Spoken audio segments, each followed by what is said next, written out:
Welcome everybody to the 38th episode of the Advisor Tech Book Live podcast. My guest today is Mike Cassiano of Evo Wealth Consulting. Welcome, Mike. Joe, thanks for having me on. So, to get started, what is your area of expertise?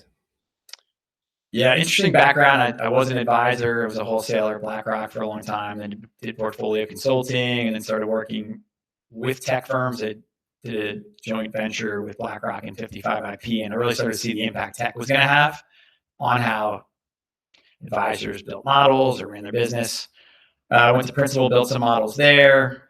Worked with the company Smartleaf, which delivered those models to RIAs, built some custom indexes, but really just saw the amount of cool technology across the stack that was out there. This was going to conferences and meeting new people.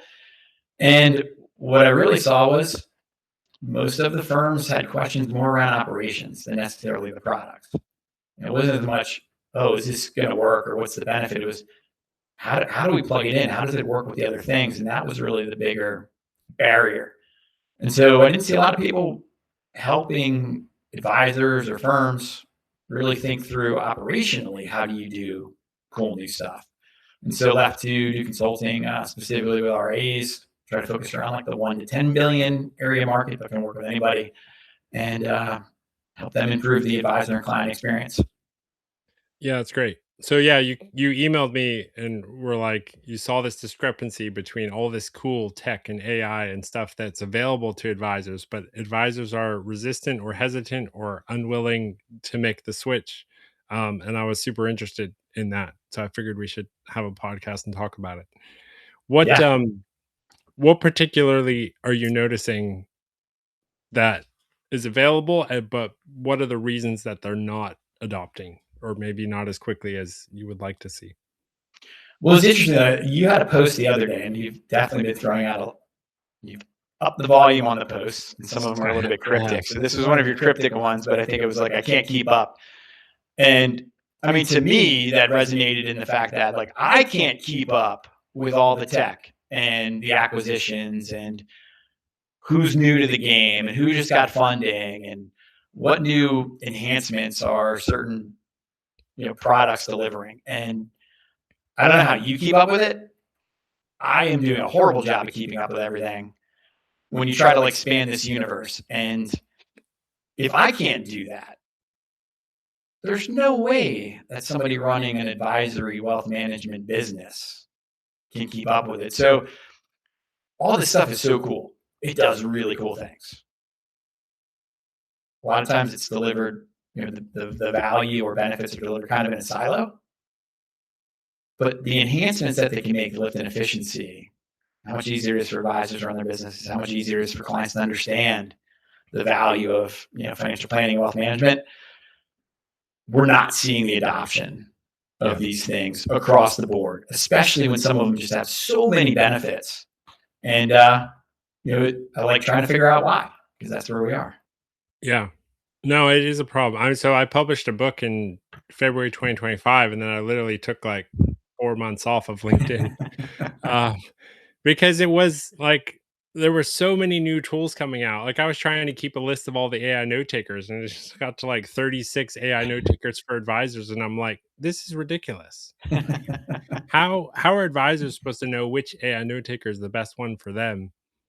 And then like a couple kind of bubble up to the top, but they've been incredibly vague about where they're trying to go. So it's like I feel like if a tech solution is planning to be around for the next decade, like it needs to solve a core problem. And a lot of these AI overlays, like sure they're sitting on these legacy systems that advisors are very hesitant to move off of, but they're not.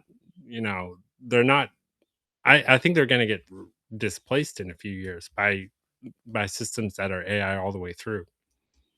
Yeah, I tried to think about it and my brain hurts because I can't even imagine what things are going to look like 5 years from now. Because when I started doing this 2 years ago, I was like, I got a pretty good idea on what to do and how to approach it.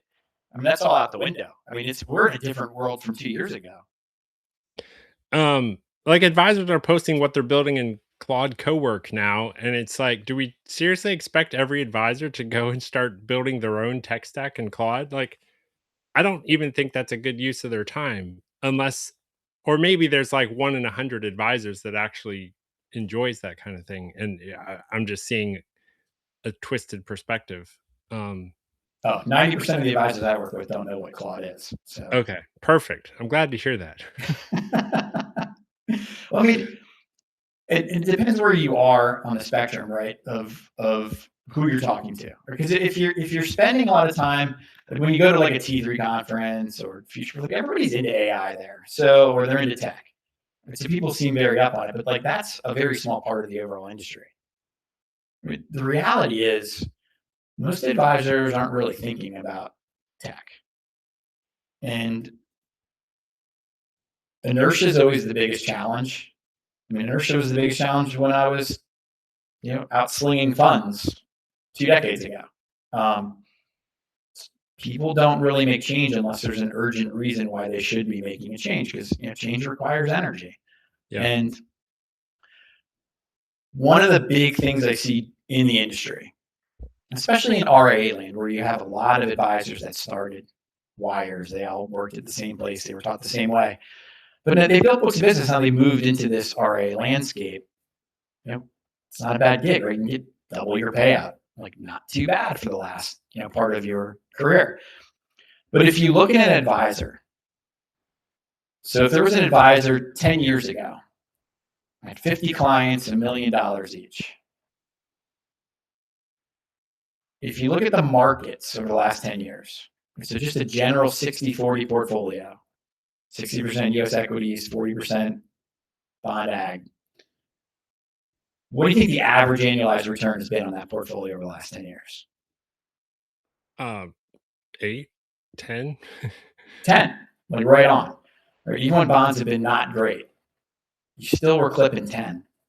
So if you think about that advisor, 50 clients 10 years ago,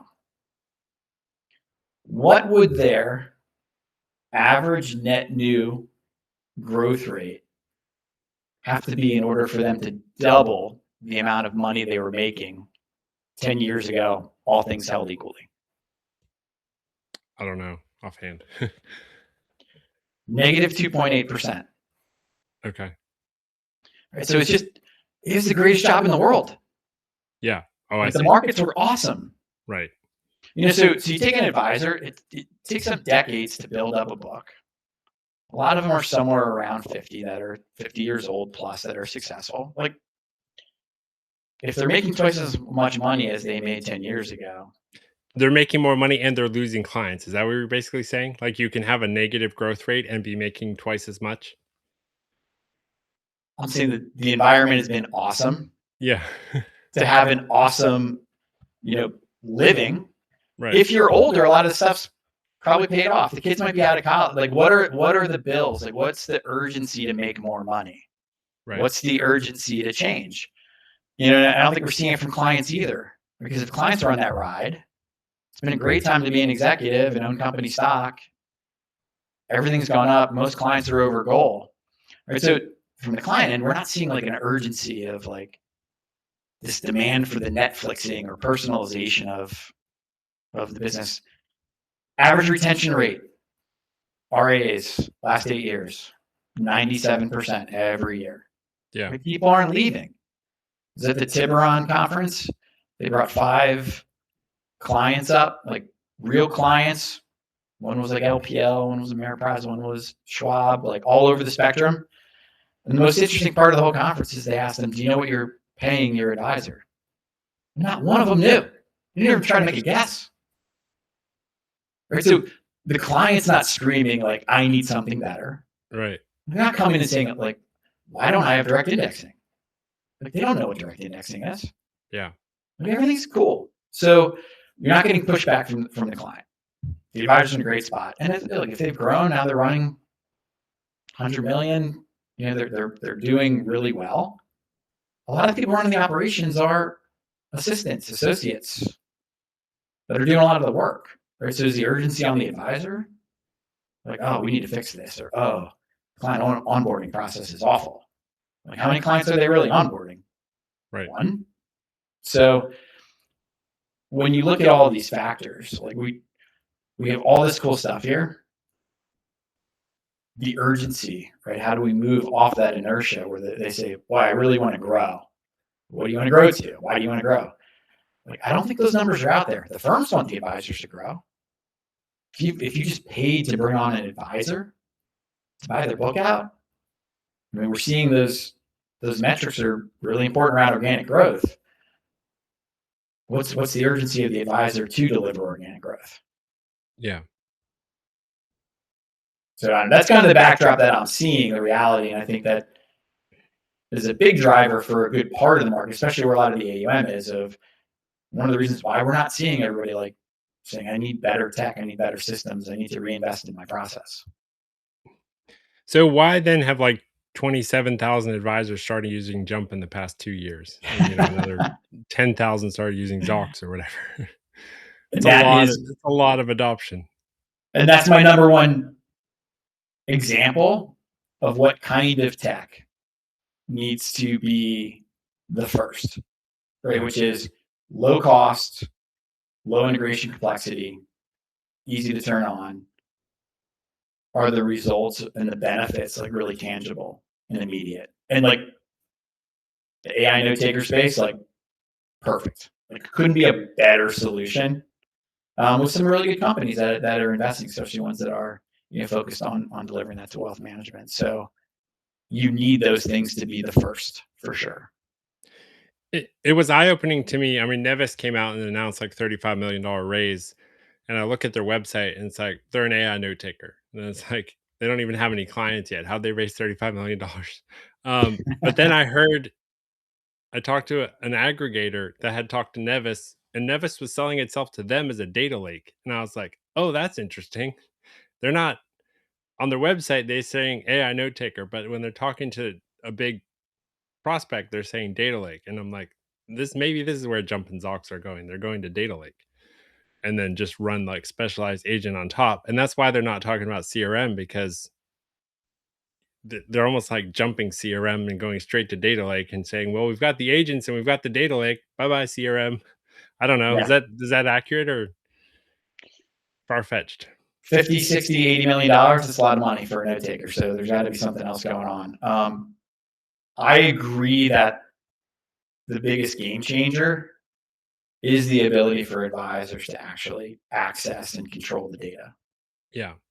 I'm surprised that there hasn't been more of an adoption of working with firms like a Dispatch, an Invent, a Jiffy. It's a company I really like that it's doing that work too. Precept, where they're whether they're calling themselves like the data orchestration layer, or because the data translation is really important, and then that data lake is important. If you want to add new technologies, like why would you migrate from a CRM to a new CRM if you don't already have all the data pulled out and you can't populate it? Like, Yeah. so if you want to be multi-custodian, if you want to, you can use multiple platforms for different client segments, right? The amount of flexibility and adaptability that you get within your system, I mean, allows you to not rely on the centralized kind of all-in-one or most-in-one platforms. You can add or remove whatever you want as long as you control that data and don't need to like get it out of a system before you start using the next system. So what are firms that you're working with, what are they adopting? Or is the problem that they're not adopting anything? So the consulting, and I know you do it too, is you have a plan coming into this. I'm going to work with all these firms, and we're going to do this stuff, and we're going to get them 4 or 5 different tools. We'll get them up together. We'll get them running, and once we start doing that, we'll be able to show other people how it's done, because nobody ever wants to be first, and they want to see it. Show me that it works. The reality is, it's just a lot slower, and the pace of firms feeling comfortable with initiating change, especially when it involves process. And so we spending a lot more time on dialing in those process changes before we start implementing something. For example, one of the places that I think has the most amount of benefits that are immediate, quantifiable, they go right to like the probability of success for the client, it's around how you're doing portfolio overlay management. So terms like SmartLeaf and SmartX and Vice, and how are they enabling things like tax optimization, tax transition, managing individual equities? Like, how do you get the most out of tax loss harvesting? How do you not have traders crunching every possible trade? What happens if the market moves and you want to trade all your portfolios? I mean, for most firms, it might take them a month. Yeah. If they don't have the technology. So, I mean, you could bring down the cost of the client portfolios from where they are, especially when you start using individual securities, especially equities. Like, there's no cost to trade equities on custodial platforms. Well, you can quantify what you're saving in terms of the cost of the portfolio. You can quantify what you're saving in terms of taxes. Like, that feeds right into the probability of success in financial plans. Like, it's huge, and not a lot of firms are doing it. There's the benefit to the advisor, right? If they're doing any of the portfolio management on their own, like, that's time now that they can reinvest. Just as important as the time they get back from like using a jump or a Zox. And it's important to the firms too, because when you have these systems that do automation of trading, even if the advisors want to build custom portfolios for clients, you can embed the compliance guardrails at a firm level into it. Like, right now, firms don't have a way to make sure that, are the clients' portfolios, are they close to what their target's supposed to be, or are they not? Right. That's a risk. Like, it's a risk if you have one advisor delivering tax management or rebalancing one way and another advisor doing it differently. Or that same advisor doing it differently within their own book of business. So there's a lot of benefits here. And yeah, no, I think slow.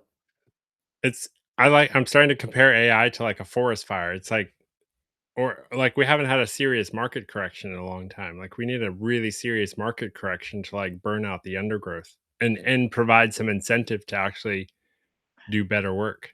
But it is interesting, if you have an extended market that just goes up and up and up, there's just not much incentive to do the work to manage things better.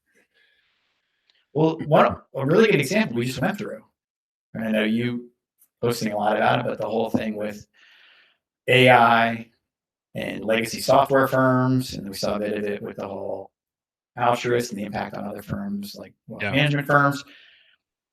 But when that really big rotation happened with the legacy software, right, if you owned, your exposure to large cap US equities was in an ETF, like an S&P 500 ETF, like IBV or SPY, you had a lot of positions going down significantly.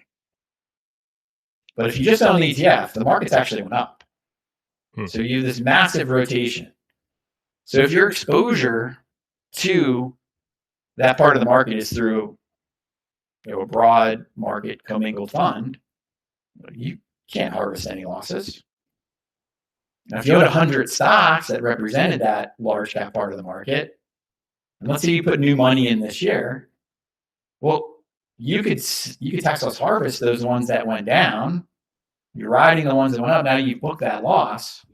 Then you can buy back into them after 30 days. Well, the only way to do that at scale is having either technology that says you're the trades and push the button, make these trades go through every day, or you're hiring that firm to be a sub-advisor and apply that software and manage it for you. Yeah. It can't be done at scale if you're not using tech like that. But to your point, like, markets have kind of been up and up, so there's not a lot of urgency of why they should be using that tech. There's a lot of potential. I mean, to me, like, AI is almost like destroying value in all these specialties, like tax loss harvesting, estate planning, tax planning. Like, AI will make all this a lot cheaper to do these things in a way. So it's almost like it's bringing the value down, but there's still an enormous amount of potential for firms to adopt these tools. So value is really important, I think, when I work with firms, because my work's really around, we need to figure out the process, and let's get your process right. Let's get the way you're delivering these things to the client right. And then we figure out what emerging tech kind of plug into your system today to bridge those gaps or make this better level of service or experience possible. And when the advisor's doing the work, I see this all the time. Like they might crunch numbers and do tax loss harvesting manually on an Excel spreadsheet. And maybe it Yeah. takes them 10 hours a year per client that they're doing it for. The advisor knows how tremendously valuable that is. Do you think that the advisor is showing and demonstrating to the client that it took them 10 hours to do this in a meeting? No. Yeah. So whether they're doing it for 10 hours or whether they're pushing a button and it's done for them, the client doesn't know the difference. Yeah. And I think what I see most often is we do a really bad job in the industry of being able to be clear to the clients, like what we're doing that's differentiated or delivers value, and making sure that that's visible and clear in our meetings or conversations. Yeah. No, that makes sense. I find that selling process is not something that gets people up in the morning though. It's like, yeah, today I'm waking up and I'm so excited to fix the processes in my RIA. I don't feel like it doesn't sell very well. Like some people will do it because they know that they should and they're like willing to give it a go. But like I feel like there's more exciting things that sell than, hey, your processes are a mess. So that's you got to find the firms that are focused on growth and why they are, Yeah. and what are the drivers of that. So like one of the big drivers of firms that I'm working with are, is there either an upcoming change in leadership, or is maybe the senior person that's been kind of the rainmaker, is that person, do they want to work less or step away a little bit and make sure that the firm can function without them? Right. And so in a scenario like that, if they're doing a lot of that work and it's up here, they're telling the story. They might be bringing in the new prospects. It's their secret sauce. In order to have the firm function, how do you get everybody else to be able to deliver that same level of service? And so until you turn that into a process or put the right tools in place to take that custom experience and make it actually deliverable at scale, like that's a big driver. And those are really good clients that we work with because they understand the importance of process, or maybe they understand that the people that are there can't do it on their own today with the current infrastructure tools and the way that Yeah. they service clients. No, and they become more valuable. I mean, like if the advisor is doing everything, meeting with every client, running every process out of their head, that firm is far less valuable than one where the advisor could leave for a month and everything would run perfectly smoothly. Um, Yep. so it's if there was a way to quantify that difference in value, which there may be, um, I think that would get their interest. Well, that's what where I see, and I know we talk about AI is in everything, right? AI is tied to everything. I just kind of view it as like technology or tools. And AI is definitely making better tools. But you think about an advisor that built up their not only their business, but like their style, how they work with clients. It's been built over multiple decades. Like it's not something that they just said, okay, here's my process and built it overnight. And so it's just like they've taken a little bit from here, here. It's very unique. It's very custom. And so, of course, they have apprehension about turning things over to technology or like a tool or a process if it feels like a black box. Sure. Dump stuff in, it comes out, because then they lose that confidence in the client meeting of being able to like control that narrative and tell the story that they've always told. Right. It's I think the key, and what's really cool about the technology today is like you can take that person's custom approach and set that up within the technology to deliver it so that they fully understand like why it's doing what it's doing or why you're getting those outputs. And I think when advisors do that, I mean that's how you unlock the capacity for growth, because I mean they're pretty much tapped established advisors. Like they don't really have a lot of capacity in the existing infrastructure to go out and like meet with 5 prospects a month. To build their personal brands on YouTube. Yes. And we've got to No, create it's that capacity. interesting. there's all these consultants that maybe used to sit in meetings but don't anymore, and I'm starting to realize this about myself. Like, there's a day where, I'd be sitting in client meetings every single day as like a paraplanner, and I'd watch the advisor draw the exact same graph in every single meeting and tell the exact same analysis of, are you risking down or risking up? Um, but I haven't sat in advisor meetings in a long time. So maybe I'm getting a little out of touch with what actually happens in meetings. Um, do you like sit in client meetings or get to watch client meetings? Sometimes I think a lot of it is working with the advisors and asking them to go through the process. Like Yeah, just before I got on this call, I was working with somebody. They have a system, but it's not a process. right. And so each client meeting, a deck is assembled that's somewhat similar but slightly different. Sure. And so helping them understand, well, what is it you want to deliver? How do we package this in a way that's a little bit more scalable, repeatable? And then how do we do it in a way that is very clear to the client the value you're delivering? And there's a level of comfort that comes from doing this for 20, 30 years. Yeah. Like these advisors can wake up 3 in the morning unprepared and go hold a client meeting and be awesome. Yeah. They're very good at it. They've done it hundreds of thousands of times probably. Sure. And so when we talk about what's going to drive change or the urgency for change, I think we're starting to see it. You're seeing some of these firms that are using technology to build the infrastructure, to use AI to come up with really cool and understandable outputs that do a great job of quantifying and showing the financial planning, estate planning, tax planning, all this stuff. And like a lot of advisors aren't doing all of that. They're kind of doing it in their own way.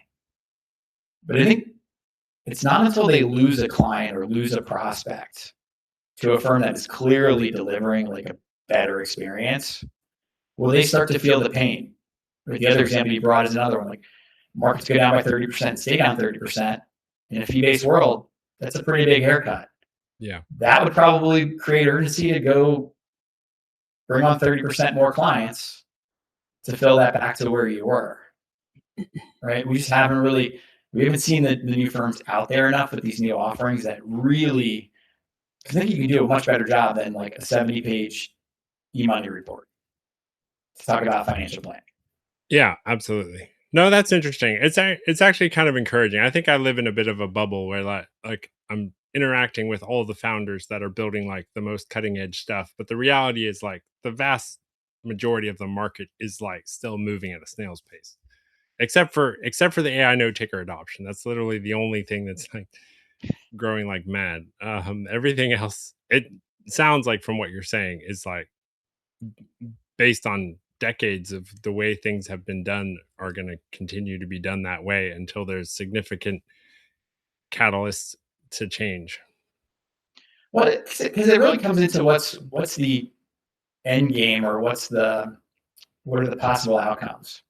Like if you're a 52-year-old advisor, like there's a whole boatload of PE money waiting to buy your practice at huge Right. multiples. Yeah. Right. So your choice is like, do you want to put the effort in and rebuild your process, your stack? Like there's risk in change. Sure. Or just want to cruise, and if things get a little crazy, like it's pretty easy to hit the eject button and take $5-6 million and hang on for a bit and head off and do something else. Like it's a pretty awesome setup to be in. So I think until that kind of changes, um, the adoption of things that are harder to implement are going to be much slower. Like AI note takers, if you look at the risk reward of an AI note taker, like what's the risk if it doesn't work? Stop paying $20 or $100 depending on what it is a month. Yeah. I mean, there's no pain to rip that out. But if you change your process of how you manage portfolios or how you deliver financial planning, like that's a lot harder to undo if it doesn't go right. Sure. No, that makes sense.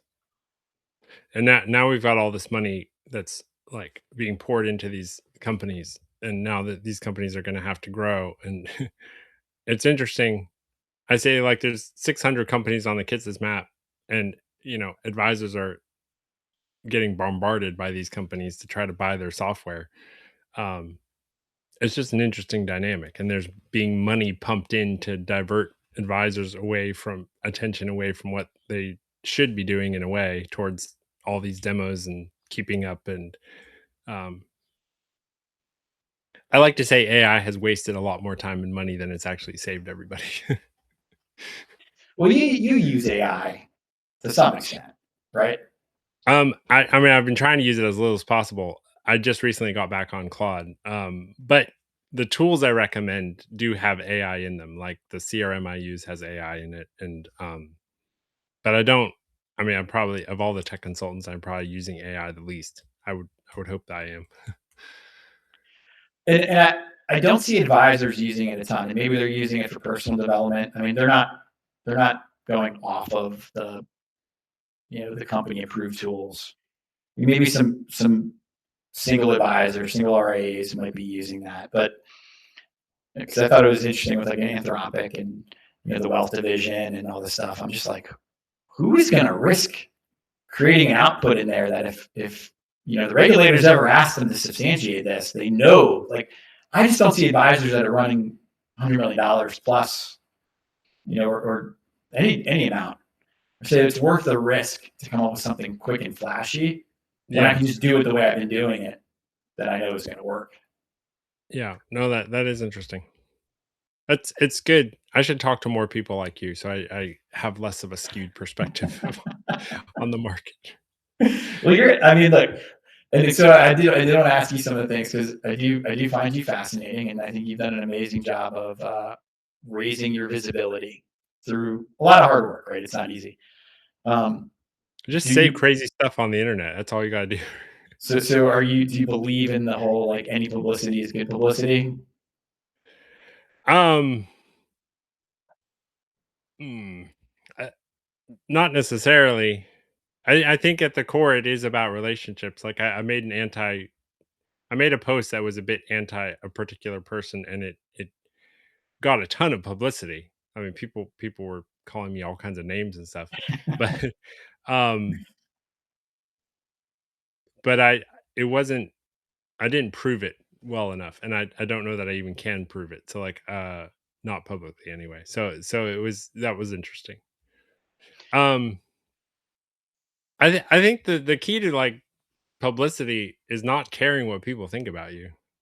Like if you just say whatever you want, to the best of your ability. I mean, I think if you're like spouting lies and nonsense, people will call you out on it. But if you're saying things that people resonate with and is a different narrative than 90% of the rest of the industry, I think that really gets attention.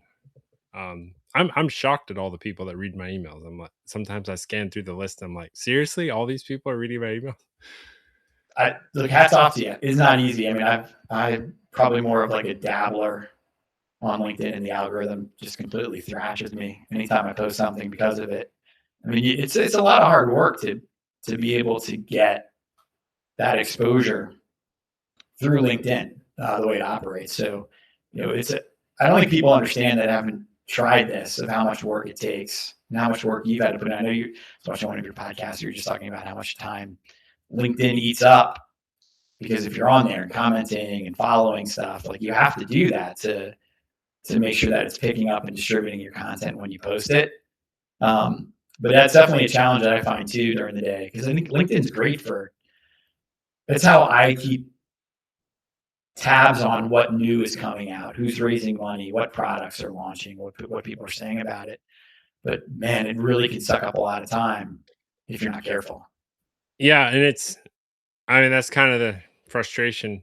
You do have to get a little bit obsessed. Like you have to be a bit obsessed with like your metrics and your impressions and getting an email out every day and um it's anybody that's gonna like be crazy enough to change the world, like that Steve Jobs quote, like you have to be a little bit crazy in order to get attention. Like Josh Brown is a little crazy. Michael Kitts is a little crazy in a different way. Like he writes incredibly long, detailed, boring articles. Like there's a different kind of crazy. I'm crazy in that in my style. I think that with AI specifically, like humans need to lean into their their unique craziness. And there's some that are willing to, and there's some that aren't. And the ones that are willing to be crazy, I think, are the ones that will get the attention. I mean, you definitely took a stance that, working in wealth tech, of calling out the risks of AI, especially the timing of it, because it seemed like everybody was on the AI bandwagon when you kind of made that move. But I mean, I agree. I think we get a little bit nuts about applying AI to everything. Because I mean, ultimately, when I see advisors, like, it's really just tools. The technology is a tool, and I think there's always this concept of like, what's the lift to adopt it? What are the benefits, either for me or for my clients? And then what's the risk if it doesn't work? And whether things are AI powered or not. Like, I talked a little bit about that portfolio overlay management. Like, that's not AI. Those are algorithms. That stuff's been going on for 2, 3 decades. Like, it's Yeah. existed. It just wasn't in a space where it could be easily adopted or implemented by advisors. But like, that's something that's not AI, but it's still very low adoption rates. Like, prior to AI, direct indexing was like the hot thing in a lot of the headlines that was going to have all of this, you know, bringing in assets and money. I mean, direct indexing flows topped out in 2022. Right. So to me, it's not necessarily saying like, does it need to be AI? Does not, like, it doesn't matter. Yeah, no, I Can it agree. help? AI to me is just more advanced software. We went from everybody's driving a car to now there's like some cars that can fly. It's not it gets you places faster. It's not like but there'll be like if everybody's car flies, then we've got like people wrecking into each other in the air. Like there are problems with advances in technology that we'll deal with over time. I think the impact on destroying moats around some of the technology. We talk a lot about the AI note takers. Like, it's clear, Yeah. like, the ones that are raising money, they're raising money so that they're not AI note takers in the future. Because I mean, what does it take to spin up an AI note taker? You could probably do that in a weekend, right? I think it's harder than that, but I'm starting to say that just for fun. Yeah, with Claude Code, you can build a CRM in a weekend. Well, I mean, but I've heard that from other consultants like BMO, and they're like, you build a note taker for anybody. Yeah.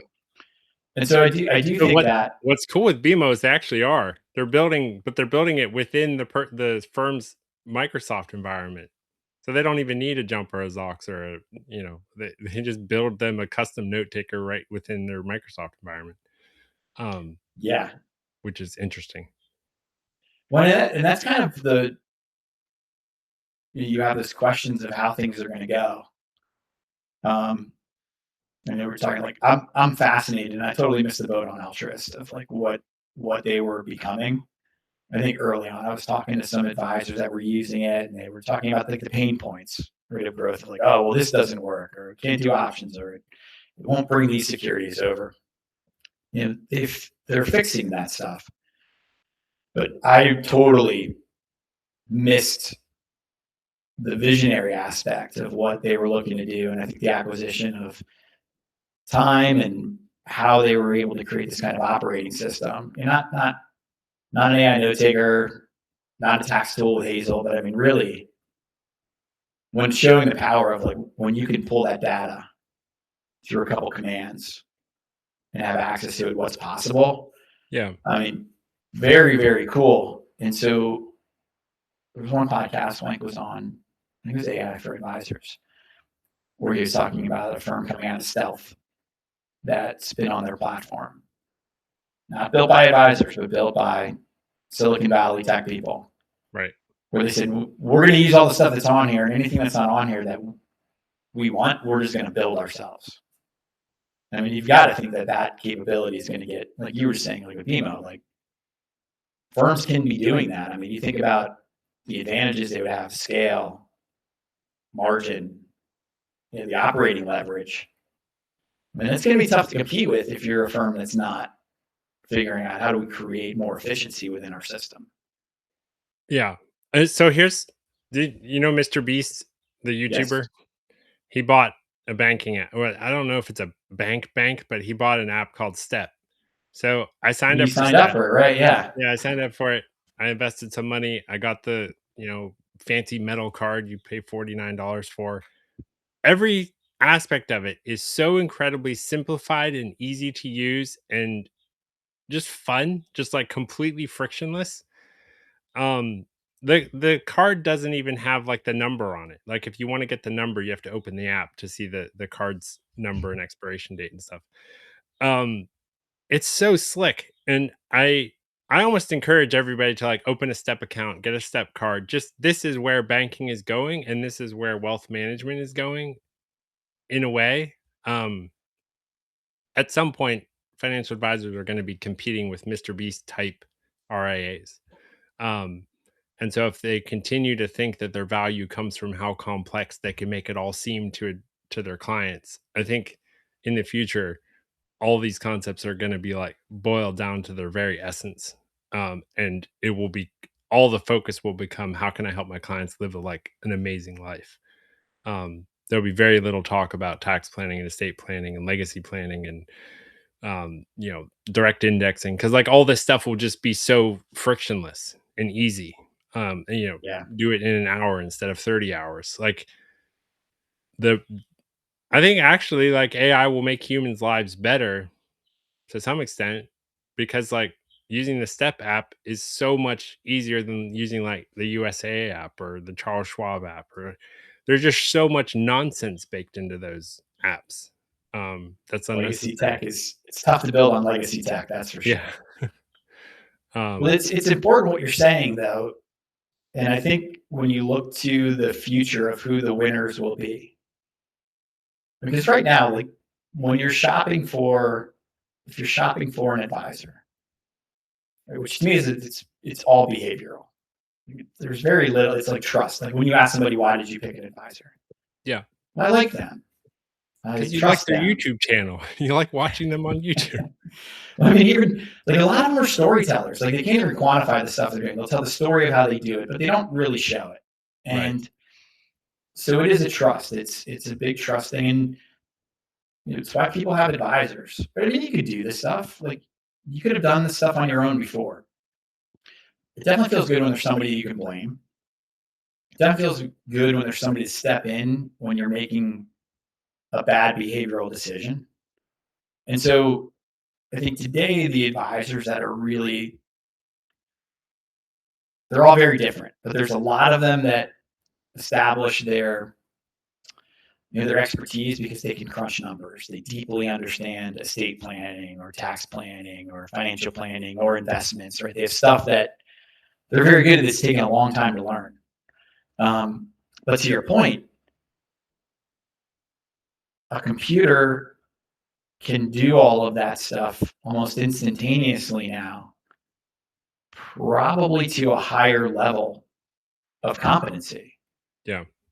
And so if I'm building the firm of the future, do you want to hire people that are like CPAs or ex portfolio managers or like number crunchers? Or do you want to hire people that are like life coaches or like psychology majors? Right. And yeah, here's the inputs. Okay, here's the outputs, but let's really talk about you and can make people feel good about what they're doing or comfortable Yeah. and do it at scale. I don't know. It just seems like that would be the business model that would be able to bring down the cost. Because I mean, we haven't seen fee compression. We've been talking about it for 2+ decades. Most advisors will charge the same thing they charged 10, 15 years ago. There is fee compression. No, there's no fee compression. Oh, there's no fee compression. Yeah, no, No. what there's services compression. There's more expected for the same fee. There's a scope creep. So definitely there's costs. Like other costs have come down, other costs have come up, right? The cost Yeah. of platforms. Like you're seeing the technology just getting crushed in terms of margins. Platforms are getting cheaper. The assets, mutual funds used to be average 95, 100 basis points. Now they're average 50s. Cost of portfolios on average, blended ETF fund portfolios are now in the upper 30s. where 10 years ago they were 60 or 70. Yeah. So like all of that's coming down. But for a firm to be able to deliver a really high level or probably a higher level of service than clients are getting today, and do that without all of that manual work and the cost and the expensive people that are doing it today, I mean, they'll be able to start pricing it down. I think what's interesting though is like if you just look at economics, right? So simple supply demand. If the average age of advisors is still somewhere north of 50, there's not enough people coming in to supplant that and create fee compression, even if you've got the firms that are unlocking more capacity or scale through AI or technology. Yeah. And so I think it'd be an interesting push pull because you would expect that you would see more advisor fee compression if it's easier to do this.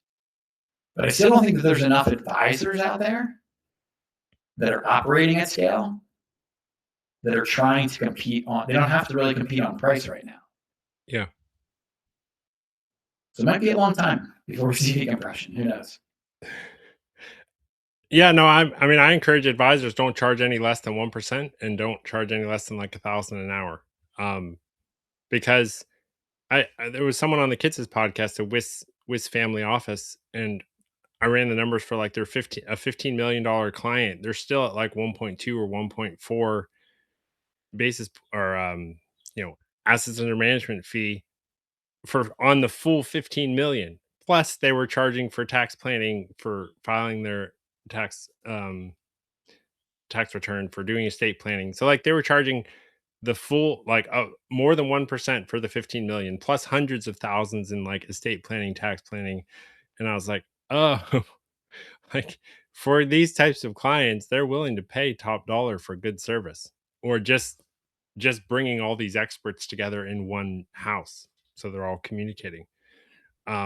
So there's advisors that are 70 basis points, 60 basis points, 50 basis points. It's like you're clearly not very good at what you do, or you're not showing your value in a way that clients are willing to pay because you know some people are charging over 1% for $15 million clients and charging planning fees above and beyond that. So it's like that just opened my eyes a bit to the potential. Well, that's part of the deal, right? Because there's not the successful advisors are not out there pounding the street and shaking hands and trying to drive new business and prospects. Like they're pretty content with where their business is. So like those clients, they're getting solicited, right? But the question is, who are they being solicited by? Yeah. Is it the people that can bring the most kind of confidence, trust, resume, expertise? And yeah, inertia's big. Like, no one wants to change. I mean, you work with advisors all the time. They don't want to change their technology. It's a big deal to change the CRM. Like clients don't want to change an advisor and repaper everything and all that stuff if they don't feel like they need to. No, my LinkedIn headline is like, I help advisors with tech, and then I scratched it out and I said mindset because it's like you're not implementing tech is worth 10x the price of the tech. Like buying a new CRM is worthless if you don't implement it properly.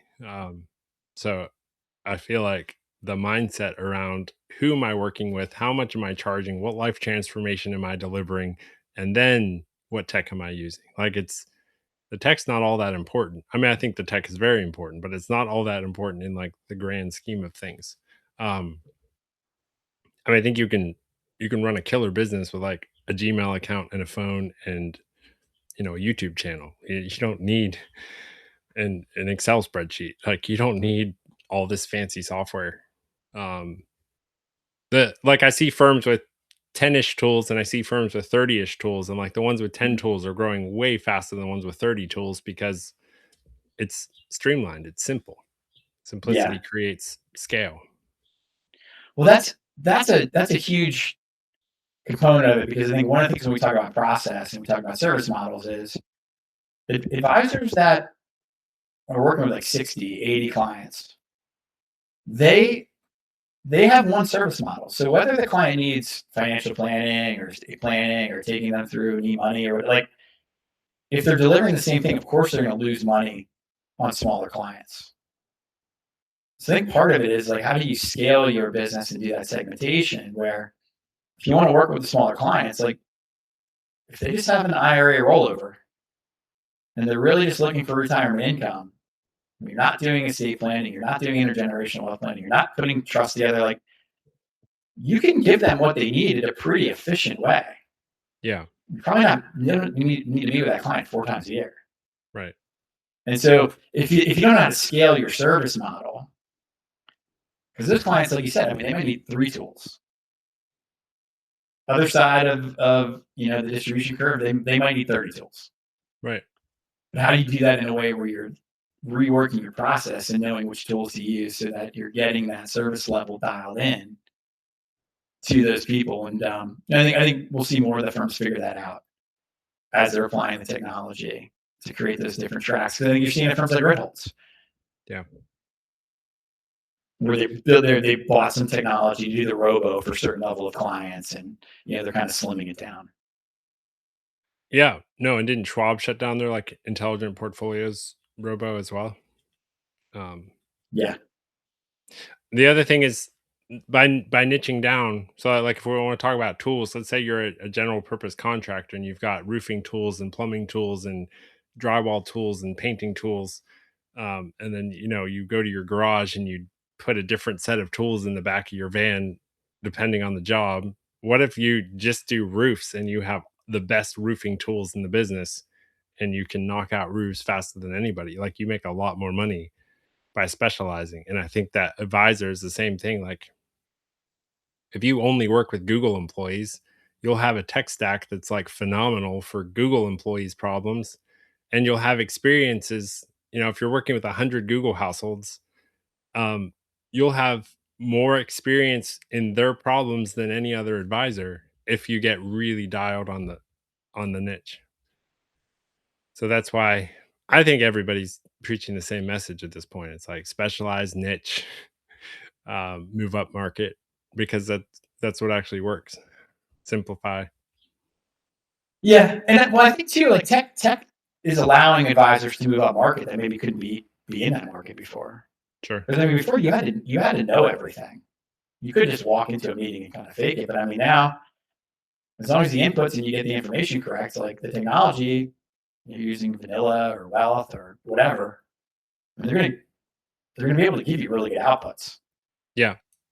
No, Josh Brown had a great post. He's like, the technical, I don't know if he said this specifically, but like the technical knowledge isn't as important anymore. It's like, are you a likable human being?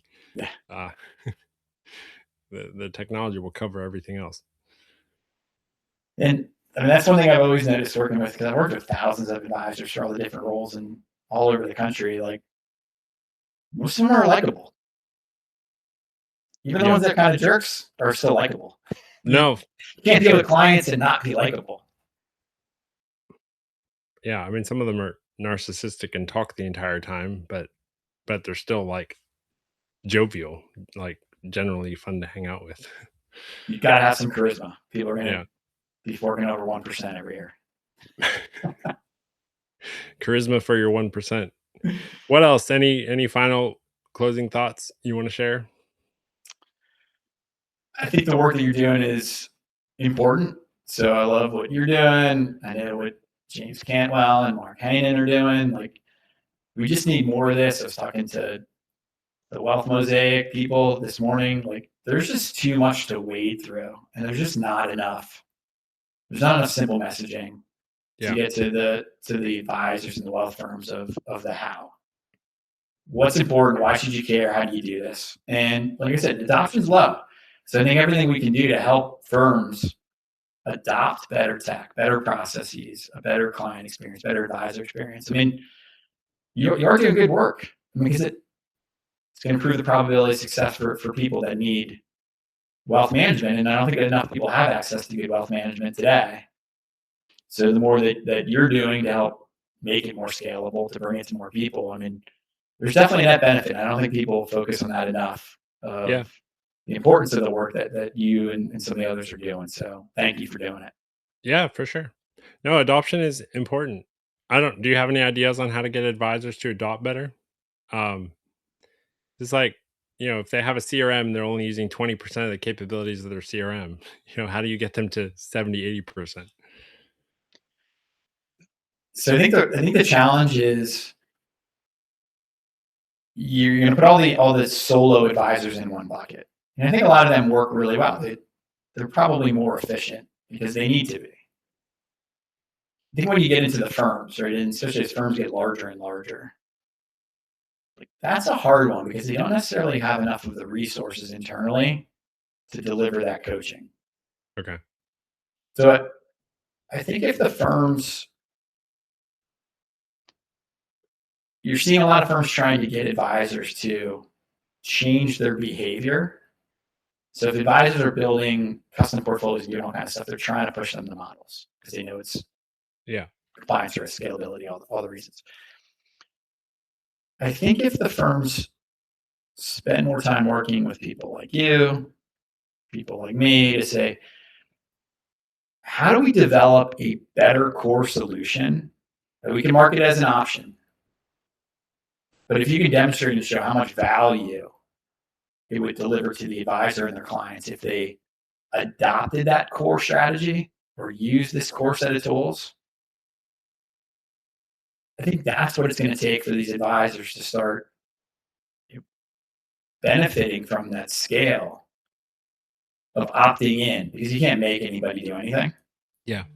But if they really focus more on like, can we build a better mousetrap and not force people to do it, but get to the point where they look at it and go, I would be dumb for not embracing this because of how much better it will make my life.